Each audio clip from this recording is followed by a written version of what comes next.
Welcome back, Troglodytes, to your daily dose of guitar information, the Trogly's Guitar Show. Today, we document a headless Ibanez guitar. That's not what I'm known for. Let me tell you this tale. This is one of my more proud I was first stories.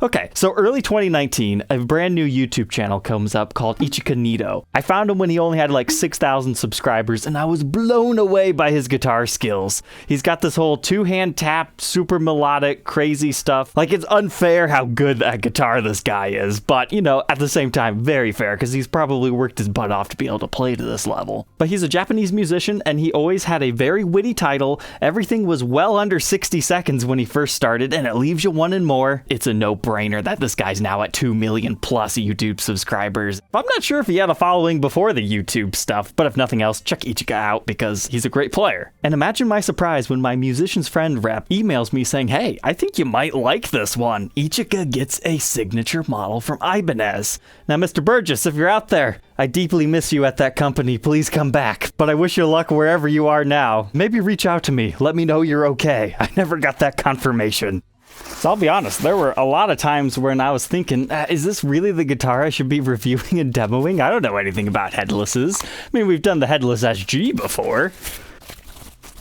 But here she is.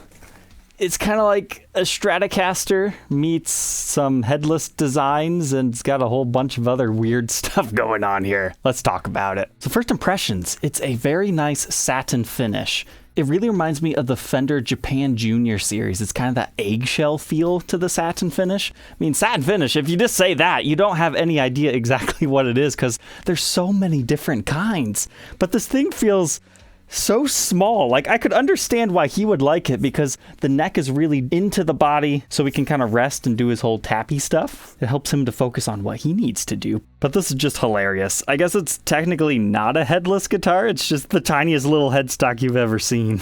I love it. But we've got a pretty interesting figured fretboard here that we'll learn more about on the workbench. And surprisingly, yes, you can still very riskily put it on a guitar stand. But what's crazy about this thing is we have 1, 2, 3 strap buttons, so you can have some options there. And with everything being so small, even our little toggle switch right here is tiny. Normally these things stick up a lot more than this one. But Ichika's signature is a new take on the Ibanez Quest 54 model, or the Q54.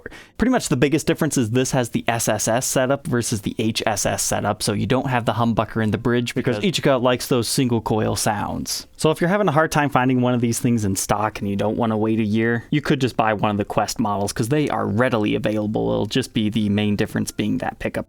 But stock, these guys have gig bags. I mean, it's got okay padding. It's not fantastic by any means, but it's better than nothing. And as far as case candy, we have a little bit of Ibanez limited warranty paperwork / poster and a maintenance manual.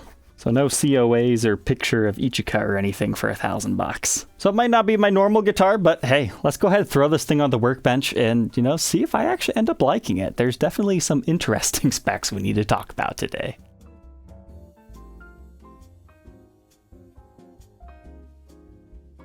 Inside the 6ST, let's check this out.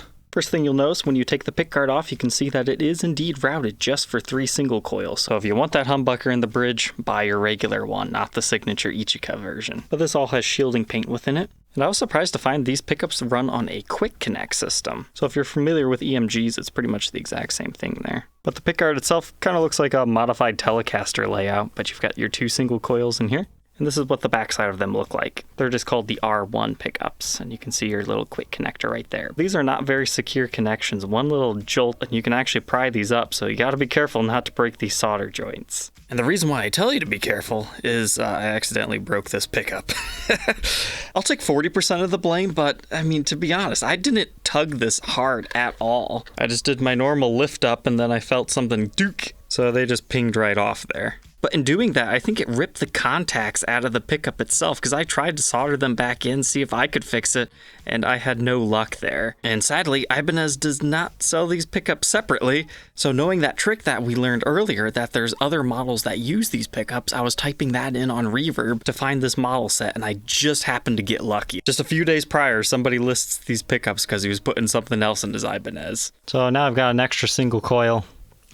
And the humbucker that you can find in other sets, but obviously this one won't fit in this particular guitar. But yes, indeed, confirmed. All these numbers match 100%. Good as new. Then the bridge pickup one looks just about the same, but it's got foam blocks instead of height adjustment screws within the pick guard, because he's a loner over here.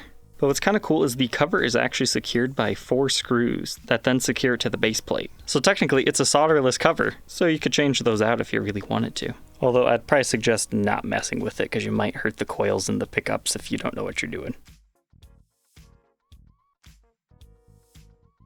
We've got a master volume, master tone, but here's where things get interesting. It appears to just be a regular 5-way blade. So we've got neck, bridge, middle, and then your in-betweens. Neck, middle, bridge, middle.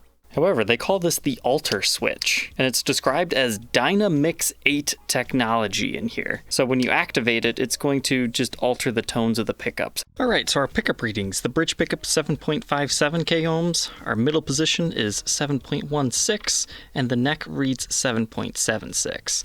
Now you got your in-between positions as well at 3.75. And 3.7 between these two. Now all those readings were in the down position for this switch. Now up changes it and about doubles really, so 14.71 in the neck, middle position 3.86, bridge 14.5, and then our in-betweens with these 3.71 and 3.86. So this switch doesn't appear to affect the in-between positions, only the full on. But now let's talk about this bridge setup. I'll be honest, this was the reason why I thought about canceling this order, because I don't understand headless guitars and I was a little bit intimidated by this. It's so simple. All right, so to tune your guitar up, you use these as like your regular pegs. What's happening here is this controls this little slot. That is where the ball end of your string goes into. So then when you start to tighten it down, it can't be released then, and then you're just tuning up the instrument. So to restring it, you just gotta get your ball end in there, and then everything else is just like normal. Except for the top of the headstock, it's kind of like a locking nut system. You just place your string through it, and then you lock it down with an Allen key. So that is nothing to fear at all, and it's real easy to use. But you guys know me, I was curious, how does this thing actually work? So I took one of them off. So it secures to the body using 2 screws. The piece just looks like this. Has a number 2 on the back. This is completely secure within the saddle here. You don't have to worry about it actually falling off. You might be able to take it out if you remove this screw there, but I don't want to mess that far. But you use 2 screws right there, and then that's your tuner installed. And then just like a regular bridge, you have some saddles right here that use a spring and a screw to help you adjust it up and down to get your intonation where it needs to be. And here's an up close look at that saddle. If you need to adjust the height, just like a Stratocaster, you've got 2 little screws on the back that you can raise up and down with. And if you're wondering, are string changes a big pain in the butt because you have to do this by hand? No, you actually have Allen key adjustments down here, so you can technically use that as like a speed winder, or just put an Allen key bit on your screwdriver and it'd be just as easy. This is a Nyato body, N-Y-A-T-O-H. Ibanez uses it. But to show you just how small this guitar is, I mean, it's about 9 inches at the widest area that has a counterpart. It's like, what, 9.5, 10 right there. Then about 12 at its lower bout. But only about 11 inches as far as the main part of the body right there. The entire thing from the tip of the headstock is only 29 inches, so yeah, a lot smaller than normal. But the body does have a few comfort carves right here, just, you know, make it a little bit more visually pleasing. Especially right here, they swooped it out of your way.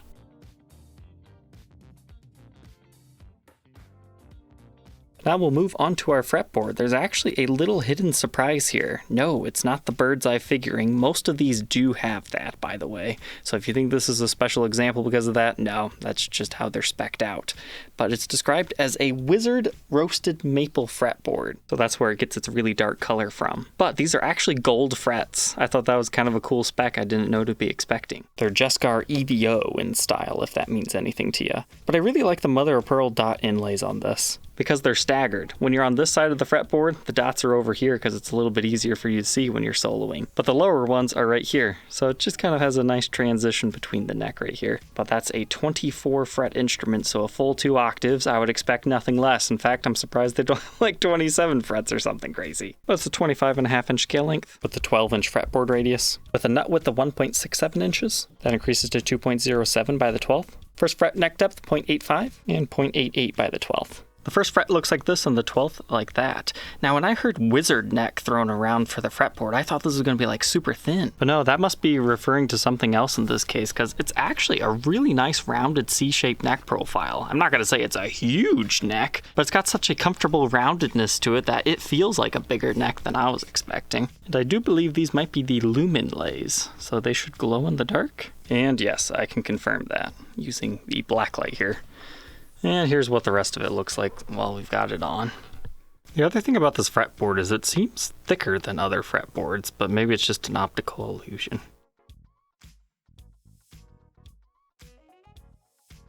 Got a black nut on this one that's pretty thick. And then yeah, here's all we have to talk about on our headstock this time. No tuners. I think it's funny that they even bothered to put the Ibanez logo on it right there, but okay. And again, that's just like a locking nut system essentially. And if you're wondering where the truss rod is, it's down here. It's got one of those fancy truss rod wheels, so it's a little bit easier to adjust under string tension. Moving on to the back here, let's check out these fancy electronics. Looks like we have some sort of a PCB system for our mini toggle that turns on and off all the stuff that it's doing. Korean Alpha brand pots for our other two. And then this is our toggle. And all that is shielded off with this paint. And your output jack is located on the side, and it's a barrel style. They did a lot more carving to the back of this body, so you got a little bit of a swoop right there. Very comfortable heel, and extra cutaway for better access up here. Then if the guitar wasn't small enough for you, they also have a comfort cut right there, so it gets pretty thin. I'm kind of surprised to see that they didn't smooth out the edges right here like they did on the top.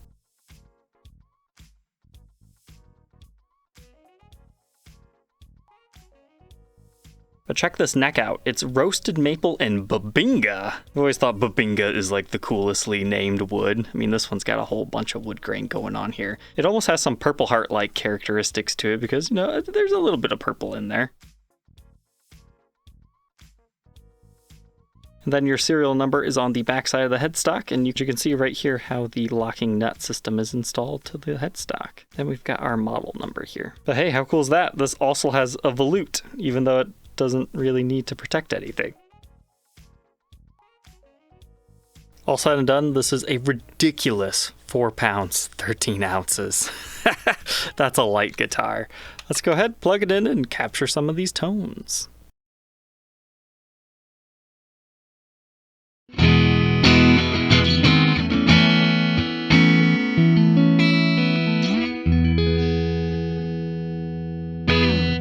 Alright, let's go ahead and run through the tones of this. I'm more comfortable sitting with this guitar because it's got that nice comfort cut back here. It really just feels like a part of you. Not having the headstock on it, I noticed this on every headless guitar I've ever played. I generally gravitate towards like the 3rd to 5th fret area, but on headlesses, because you don't have the headstock, I naturally just find myself in a different position. So I like to stay around like the 5th to 9th fret area. So we're just gonna sit back, relax a bit today. Just really go through these tones because I'm digging everything out of this guitar. It's not what I normally look for in a guitar, but these single coils, they sound great. But having this little headstock nub here, even though they could technically just make it a locking nut, is great because you have a place for your clip-on tuners if that's what you use. So we'll start with our neck pickup here.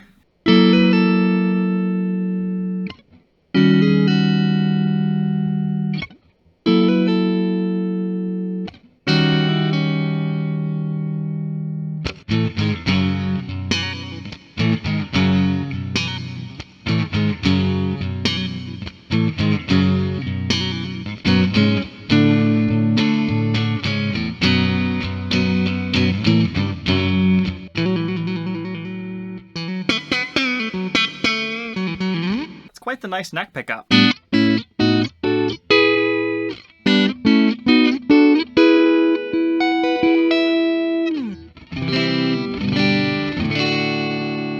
can also fatten it up with this switch.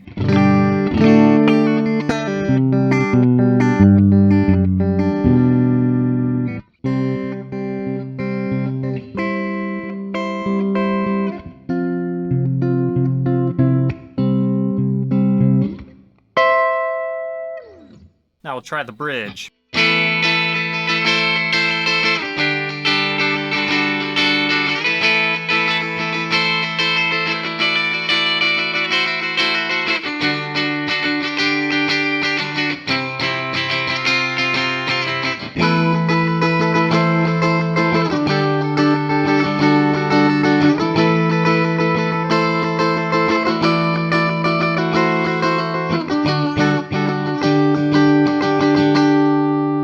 an interesting pickup. Kind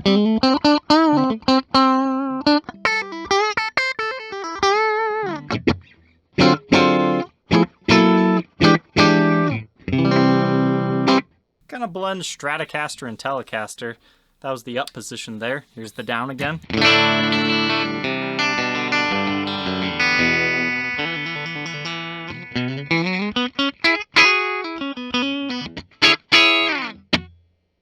Now we'll try the middle pickup here, down position.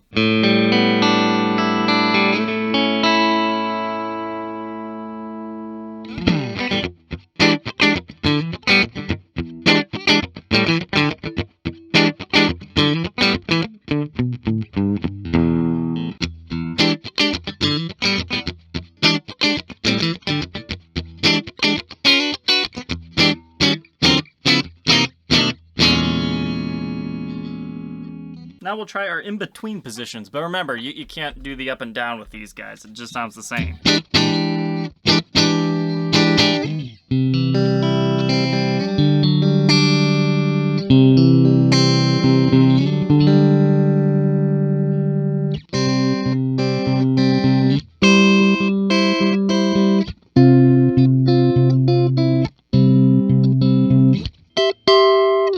Now these two together.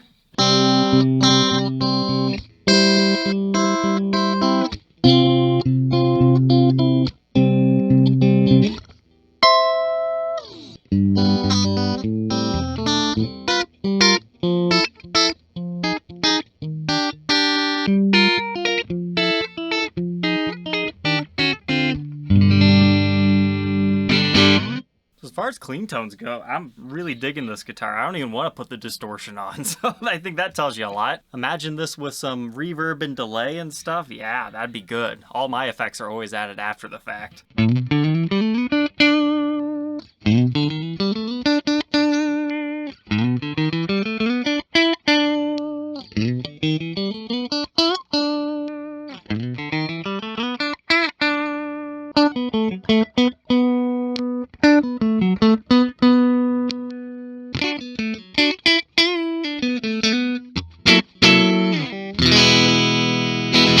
But let's go ahead and throw some dirt on for fun too.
Now that we know all about Ichika Nito's signature Ibanez guitar, what are my final thoughts on this thing? It's not what we normally talk about on the show, but I actually really enjoyed this. So maybe there is something to headless guitars if you're like a shredder or you like to play lead or even just a whole bunch of tappy stuff. I mean, this guitar inspired me to play in a different way than I normally do. So in that case, I would say this is a win. However, I would say this guitar is actually really uncomfortable to play in like the first 3 frets. The action just seems a little bit higher in these areas, and I don't know. I mean, you don't have the headstock. It shouldn't make it uncomfortable just because of that, but it does. I don't know how to explain it, but maybe if you see one of these at a store, you can try it. But these pickups, I was very pleasantly surprised by them. I am glad I went through the trouble of replacing it and not scrapping this review and demo, because the tones out of this were quite impressive, both clean and distorted. Now, I was kind of looking for a little bit more bite in the crunch section, so maybe then a humbucker would have worked better, so maybe I might check one of those other ones out. But if you like all single coils, this is definitely a model for you. As far as QC issues, after really playing this for a little bit, I noticed a few scuffs in the paint, and then right here by the toggle switch, it's inside where the screw goes, there's a little bit of paint missing. Then the other thing I wasn't really liking is it's a satin finish, but it's one of those kinds where when you really start playing it, you can feel like the dirt and grime get on it. I guess you could say it starts to feel tacky after a little bit. So maybe sanding the neck down just a little bit more would help get rid of some of that. I know she gets some of that exact same effect like on the strings and the frets on this particular one too. Otherwise, besides a weak solder joint on the pickup lug, I was pretty happy with it. So, thank you Troglodytes for tuning in today. Don't forget to like, comment, and subscribe, and we will catch you tomorrow on the next one. Take care.